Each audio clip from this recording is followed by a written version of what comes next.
two pieces of clothing that I have been wanting to make for the longest time, like all summer. First one is a see-through polka dot skirt. The second one is a like slinky off the shoulder stretchy top. Both would be staples, I think, in my closet, and I have put it off for a while, mainly because I've been moving. I just got a new sewing machine. I actually haven't used it yet, but I have drink plans later tonight, and I think these would make a super cute outfit together. So I'm gonna give myself like 2 hours and see what I can make happen. New sewing machine, two pieces of clothing, full outfit, question mark, we'll see. I'm going to sew the top from scratch. I have some black stretchy fabric, but I'm going to upcycle the skirt. I found this on Vinted, which is incredibly exciting because my original inspiration for a polka dot skirt was this Susamusa one. So cute, sheer, this little ruffle on the bottom I think is super cute. I just like the length of this a lot. I was gonna buy this for a second, but then I was like, over 100 pounds just is a little too much for a skirt that literally doesn't have lining. So I went on Vinted and was like, maybe I can get something figured out. And I found this one that looks pretty much exactly the same. It has the ruffle along the bottom and everything. I think it's a little too big for me and it does have lining, but I got it for 20 pounds. So I'm thinking I'll take it in a bit and just like cut the lining out and see what I can do. Starting with the skirt because I'm hoping this is an easy win.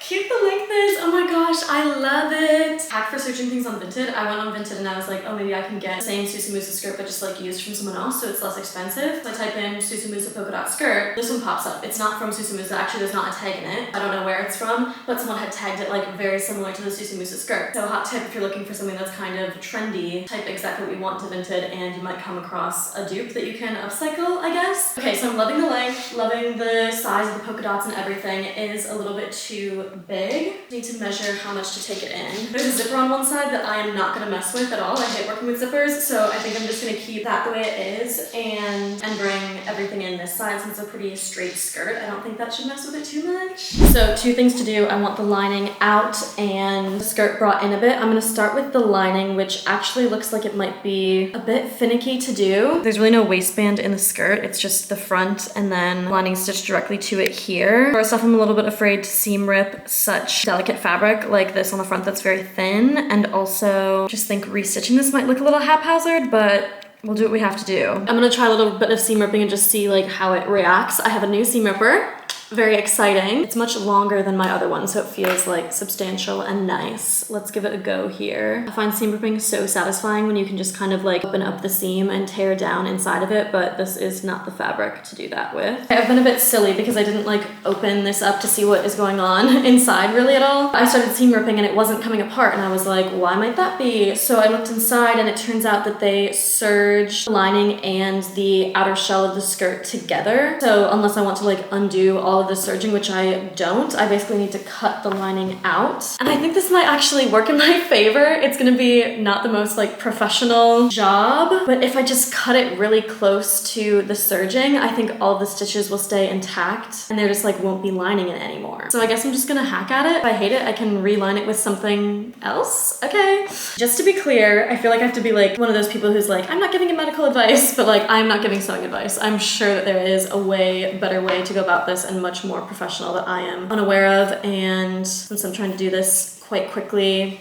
not gonna take the time to learn. I wanna be really careful as I do this because my worst fear is, you know, when you're cutting and you accidentally cut through multiple layers of fabric, you don't realize it. That would be detrimental with this project. I'm gonna zipper out now. This is actually looking pretty good. Okay, this is actually so easy. I'm team shortcut, you guys. Why was I gonna like seam rip and rehem everything when I could just do a little chop chop? Lining done, see ya. Here she is. Let's flip it inside out. Looking pretty good. I'll show you what the hem is looking like. You can see I've just cut right up to the serging, so it's worn like this, with this flipped just inside. We'll see when I put it on if it still sits that way now that there's not the lining like holding it down. If not, I might just sew around this entire top edge to a top stitch and hold that back there. If I was really being careful, I'd probably re-serge this whole thing, you know, like serge the existing serging together with the piece that I cut off, but I'm probably not gonna do that, let's be honest. Moving on to taking in the waistband, which I guess is the only sewing that is actually gonna be involved in this little upcycling project. If I measure from this left seam, and I need to bring it in 5 inches in total, so 2.5 inches on either side of the seam. If I do that all the way down, it should keep the same curve to it, right? Because 2.5 inches up here will make that smaller, but then 2.5 inches down here will make it still only 2.5 inches smaller. Flipping it inside out so I can work on the seam. Directly from the seam, measure in 2.5 inches. and put a pin there. Actually, before I keep going, let me make sure this is actually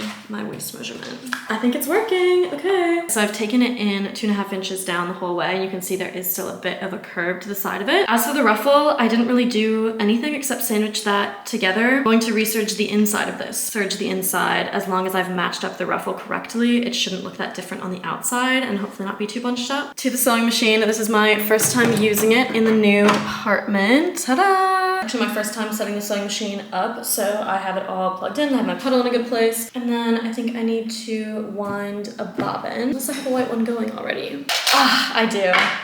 So good. Wound this years ago. I've had this bobbin tray. It traveled to the UK with me when I first moved. I ended up using a sewing machine that didn't use plastic bobbins, but I'm glad I saved all of them. I'm glad a few years ago I wound this white one, and now I don't have to. This has been like too easy. The last time I used a home sewing machine, I was using one that I got on like Facebook Marketplace, and it was just not in good repair, and I feel like I was constantly fighting with it. And it is a good sign that this brand new machine that I just bought is not making me fight with it, but it feels kind of like odd to just be like, oh, you're doing what I want you to do. Okay.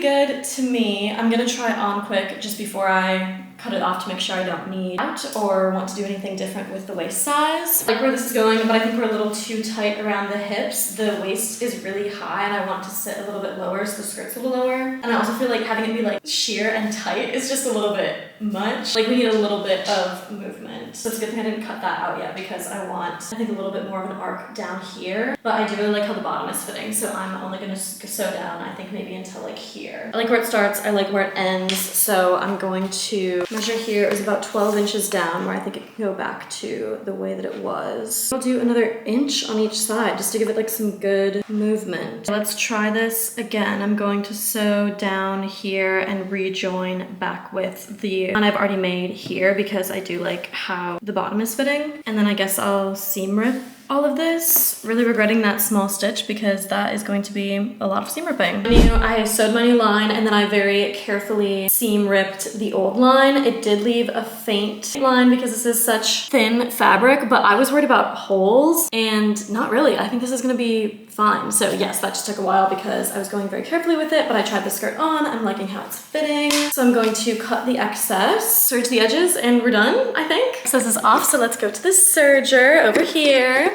Okay, I'm gonna pop this up and I hope that I just kind of turn it on and go for it because the guy I brought it from took it out in the shop to show me how it worked and had it already all rigged up, and I would really love to not have to thread 4 separate spools right now.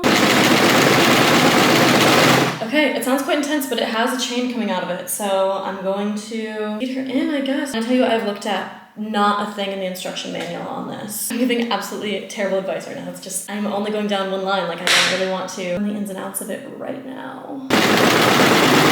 Wait, it actually looks really good. Look at this edge. At home serger, this is amazing. That looks so good. Skirt reveal. Check it out, what an upcycle.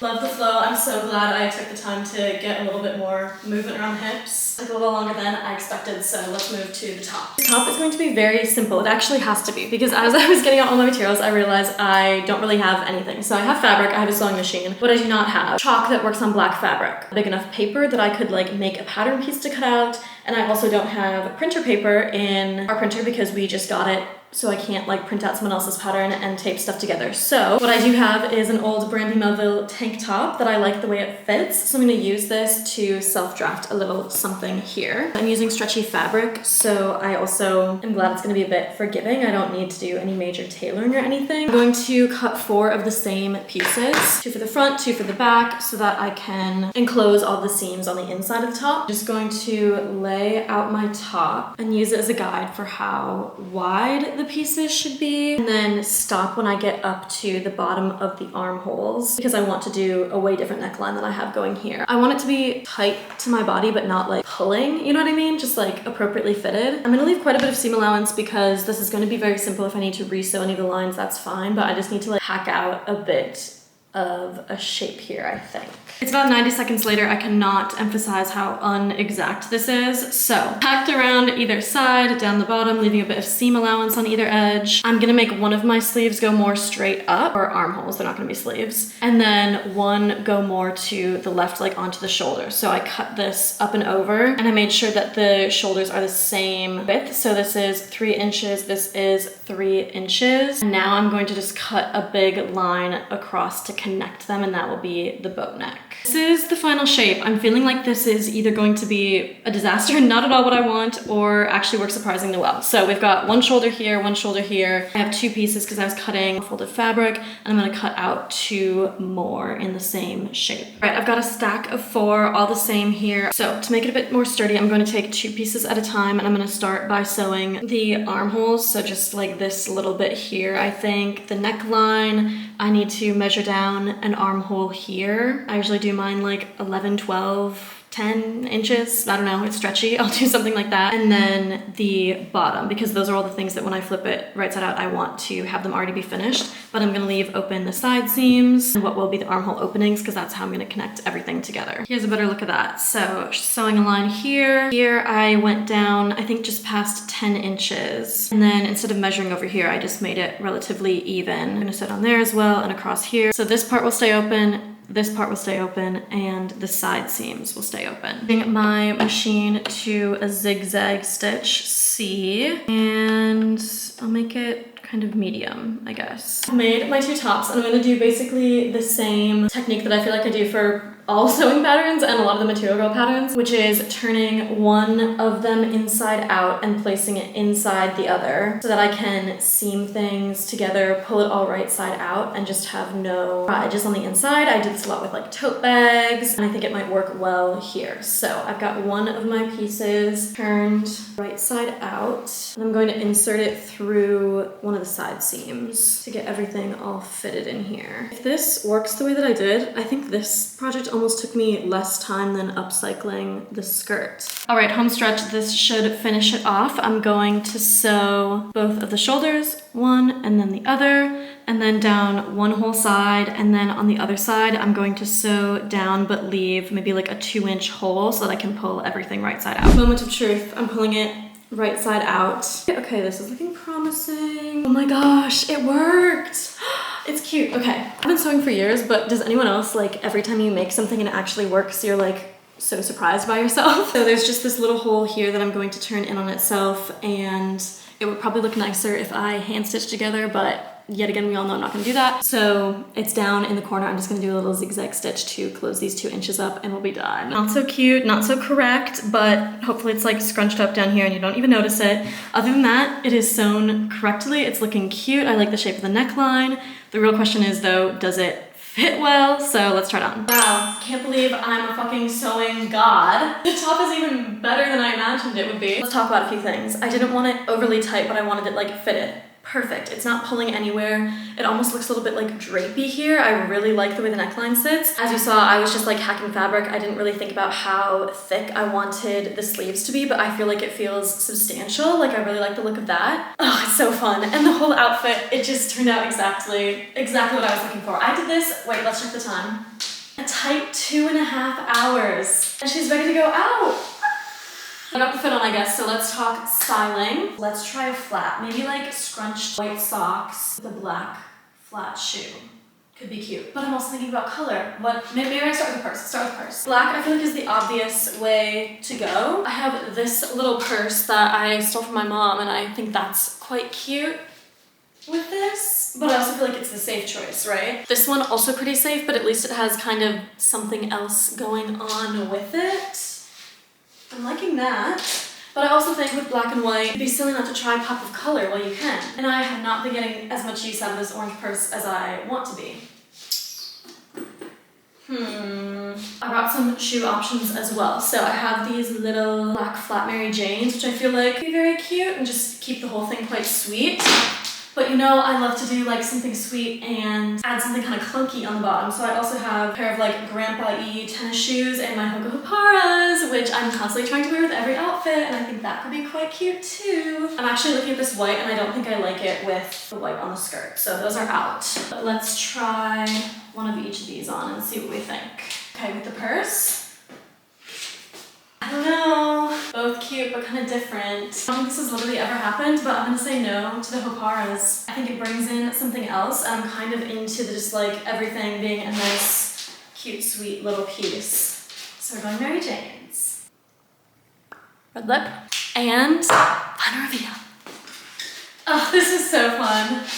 I love playing a girl, I love playing dress up, I love making a whole outfit just for a random drinks occasion. I think this was a better success on both fronts than I thought it was going to be. Skirt, I know I could like do something with it, but I thought it would look upcycled, you know, a little bit frumpy and handmade, whatever, but I think this looks like it was made to just be like this. And same thing with the top, I was like, I know I can get some stretchy fabric to do something, but it might just look a little bit like, oh, you cut 2 pieces of fabric and now you're wearing them, but I've done it again. I'm so good. I guess that's it. Right on time. Let's go get some drinks.